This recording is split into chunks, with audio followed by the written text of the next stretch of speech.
In today's lecture, we're going to be looking at sentencing options that are available once the defendant has been convicted. There's a couple reasons why we sentence individuals to time in incarceration or in community supervision. The first and oldest is retribution. Basically, you did something wrong, so someone's going to do something wrong to you. The idea of eye for an eye, tooth for a tooth, the Old Testament fire and brimstone version of the Bible, that's basically retribution. Trying to fix a harm with a harm, and that doesn't really work. If you go to the sequel to the Old Testament, they talk about how that basically leaves the whole world blind. Eye for an eye leaves the whole world blind. So we've moved on from two other reasonings behind using the correctional system. Deterrence is partially rooted in retribution when you're looking at specific deterrence and long sentences. But it's also used for general deterrence, in that we punish people and we do so fairly publicly. We don't do public executions anymore. But when someone receives a harsh prison sentence, they cover it on the news. They make a big deal about it, trying to prevent other people from committing those crimes. Lastly is rehabilitation. Rehabilitation took a pretty big kick in the teeth in the 1960s and 1970s because people had too high of expectations. A rehabilitation program with a 50% success rate is doing better than the correctional system by itself. Because as we've talked about before, people that are released from prison, 2/3 of them, 66% of them, go back and are reincarcerated within 3 years. So a rehabilitation program that has a 50% success rate is doing 16% better than just the system itself. There were too high of expectations of these programs in the 1960s, 1970s, and when individuals that were in the programs commit bad acts once they're released, it really impacts the way that society sees those programs and sees the idea of rehabilitation in general. What we're looking at today is sort of that specific deterrence and incapacitation mixed with the rehabilitation for the offender as well as the victim. So incapacitation and restoration, we really need a combination of those two. Restoration being between who was wronged and who did the wronging, the wronger, trying to repair the injuries that were done. But the victims play a central role in that, deciding what sort of punishment the offender has, what sort of restitutions would be appropriate in the situation. If someone steals from someone and money's not an issue for that person, it might be better to have some sort of reintegrative shaming or community services performed as opposed to actually paying back the monetary amount. Depending on who the victim is, should play into the situation and the determination for what type of sentence is handed out. But we do need a combination of incapacitation and restoration. So for some individuals that are just sociopathic killers, there's no rehabilitation for them. They should either be executed or they should be locked in prison for their entire natural life, both of which at present are very expensive endeavors. But other than that, most people are going to be released from prison at some point. So we have to figure out a way for them to fit back into society and try to move everyone forward instead of anyone being held back because of the improper application of a sentence. Who decides the sentencing? The code, the official code of a state in particular, we'll say Georgia, the official code of Georgia, anointed, that's written by the legislature. So they're going to put in the laws that come out, what the punishments are for particular offenses. Some of those are going to be very specific. You do X crime, you get Y years. Some of them are going to be more nebulous. It could be a range of 5 to 20 years in some cases. In Georgia, for a first instance of burglary, you could receive anywhere from a year to 20 years. So sometimes there's a wide berth, sometimes not. When there is that wider berth, that's then left up for the judiciary to decide, based on the specific facts of a case, what type of sentence is going to be appropriate. What type of sentence within that boundary that's been created for them by the legislature is going to be appropriate. There are some instances where particular cases fall through the cracks that have been drawn by the legislature, and the judge has to be a little bit more creative. but those cases are more few and far between now, as we have very extensive legal codes, specifically dictating what types of offenses and then what punishments go along with those offenses. There is a large role here played by the executive branch, and the major contribution there is in areas where the executive branch is still the entity that issues pardons or paroles, especially at the federal level, with the president being able to issue pardons. They can shorten a sentence. They can make it so that someone is released from incarceration early. One thing that may not have occurred to a recent particular executive branch member when pardoning a former executive branch member, in the case of Michael Flynn being pardoned last week, is that if you are pardoned for all crimes that you have been charged with or have been accused of committing, you cannot plead the Fifth Amendment. You must answer questions related to those offenses if you have no threat of jeopardy for any type of crime that you've committed. So if you have a pardon, you have to participate in things like congressional hearings or any type of depositions being taken by a prosecutor's office or in a potential civil case. You cannot plead the Fifth Amendment if you are not in jeopardy of self-incrimination due to a pardon. So we'll see if that comes up at any point later. Giving people pardons really changes the sort of math of what happens in a particular case.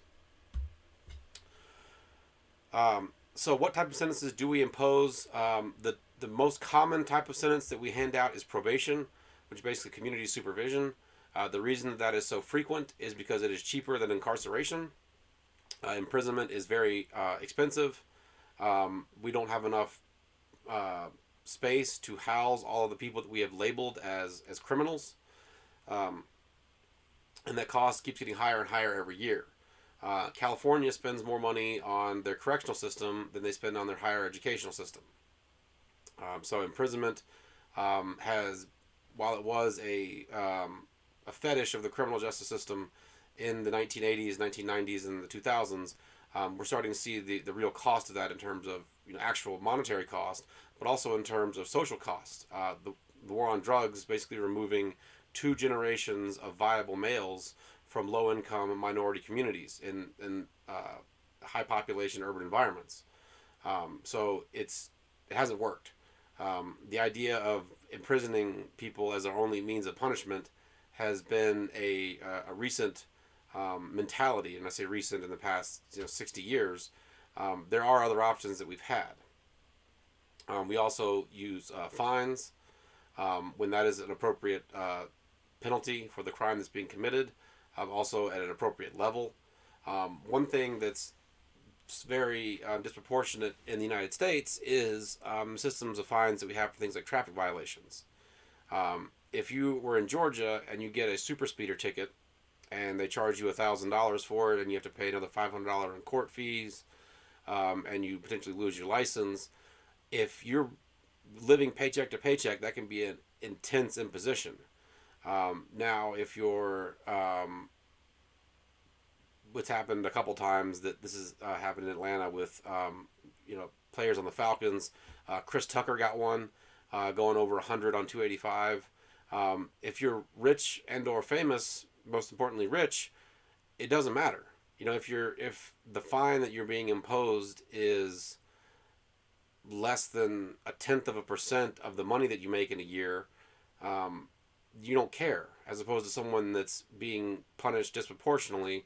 Now, the crime itself it should be punished, so the person on the small end should feel it. You should feel that punishment. If you're driving 100 miles an hour on the highway, that's a dumbass move right there. So you should feel that. The issue is we make the poor person feel it. We don't make the rich person feel it. So the person that makes $1 million, $10 million a year should have to pay a proportional amount if they are fined for the same offense as someone that makes $17,000 a year. It really helps to balance the scales and also to have that deterrence factor. If there's no threat of punishment because the fine is so insignificant, then there's no deterrence for the crime. We've also seen a push more in recent times towards restitution, directing the fines or the community service towards the person that's actually been victimized, with an attempt to try to incorporate the victim into the solution, hopefully, and also give them a bigger say in what the eventual outcome that's happening. The most common thing that we have, like I said, is we call the intermediate sanctions, non-incarceration, doing community service. It could be intensive supervision, with probation having to go multiple times a week or even every day. In some cases, giving multiple drug tests, doing breathalyzers, things like that. Just with what's needed. We also have home detention and electronic monitoring. It's often implemented before a trial in conjunction with a bail or bond release. And these are problematic mainly because you're making the person who's on the service pay for it. So if that's what the judge orders, that's what they have to do. They could actually be sent back to jail for failure to pay the service that deals with those electronic monitorings. Electronic monitoring is not really the best in a lot of situations, just because it's very cost intensive to the person who's on it. Same thing with GPS monitoring. Again, these things could be part of negotiated pleas, but when they're implemented without the input of the person that's been convicted, that's when they can be sort of problematic.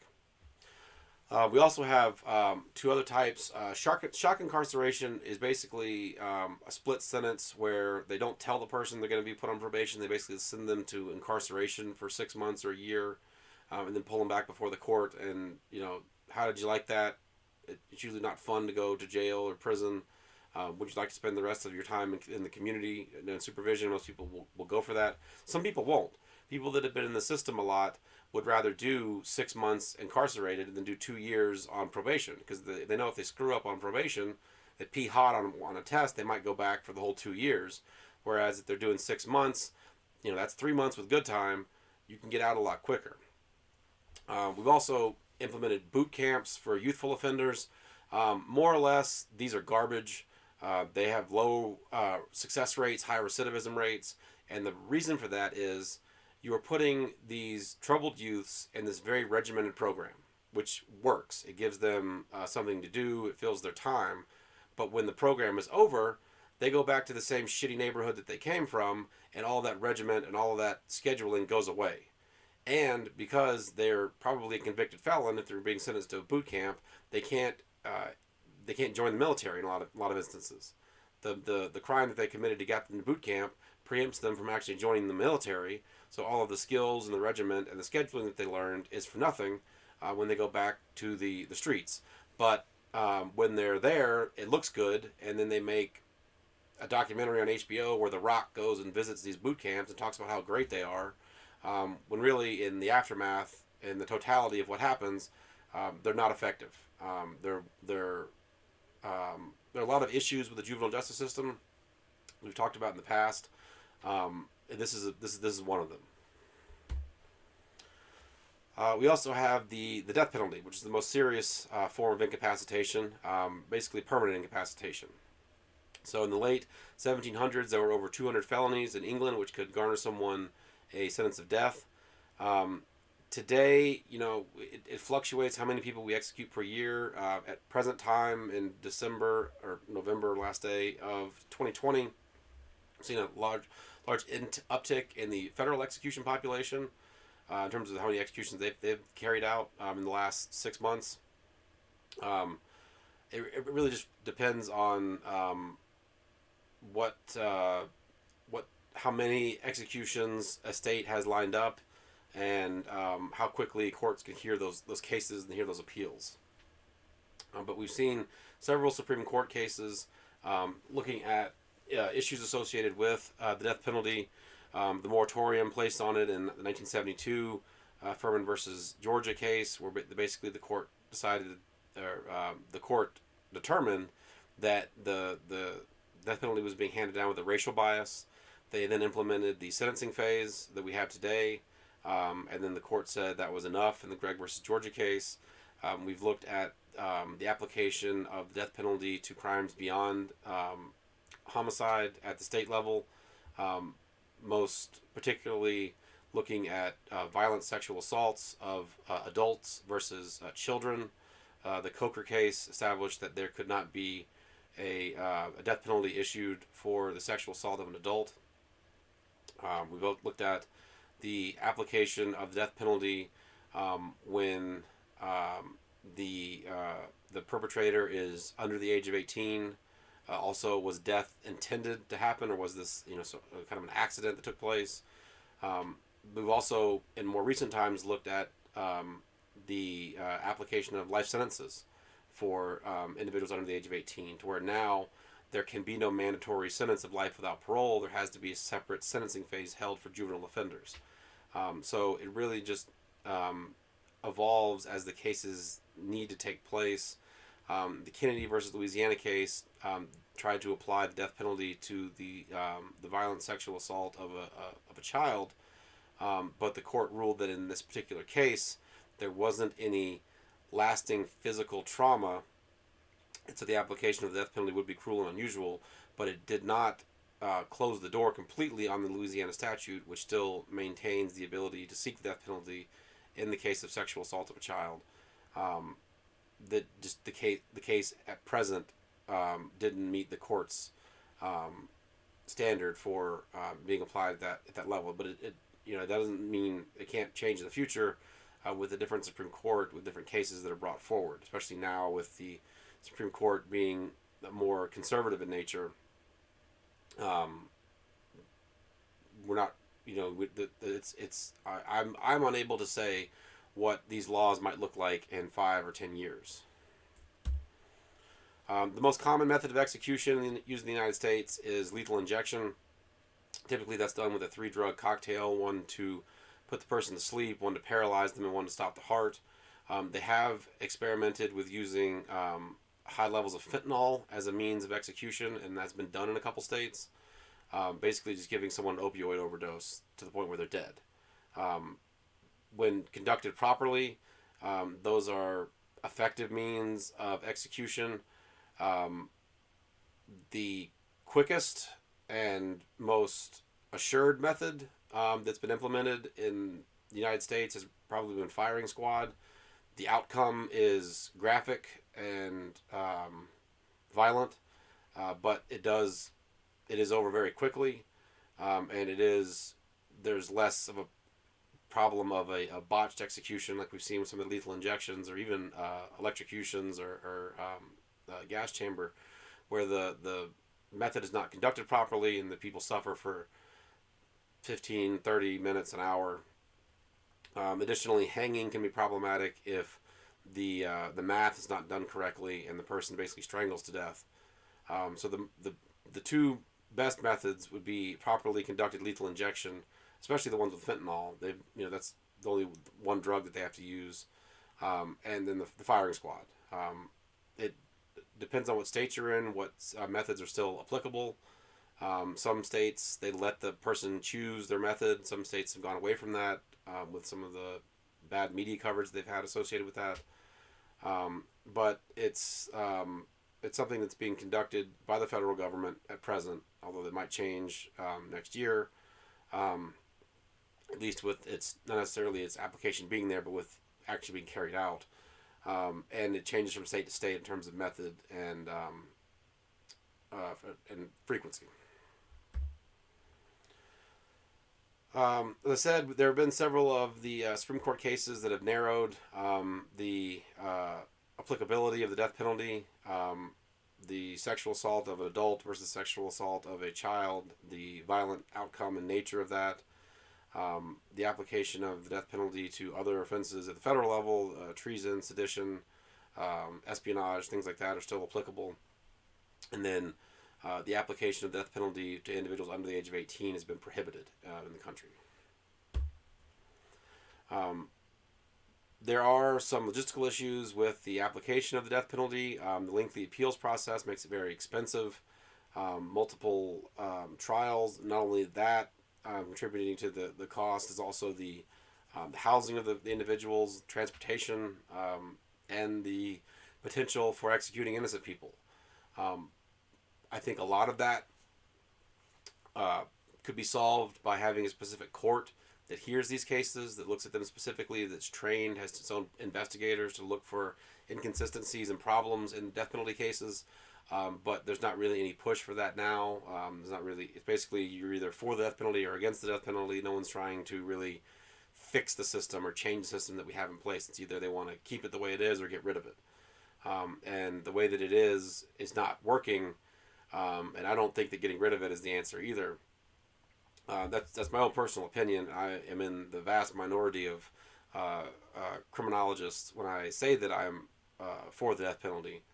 Uh, but there are ways that we could change the system that we have in place to reduce, if not eliminate, the likelihood of an innocent person being executed, and also reducing the cost associated with the process. So that covers the sentencing phase. Um, and the sentences that we have. It's not the sentencing phase. We talked about that before, but these are the sentences that we hand out and why we do hand out the sentences that we do.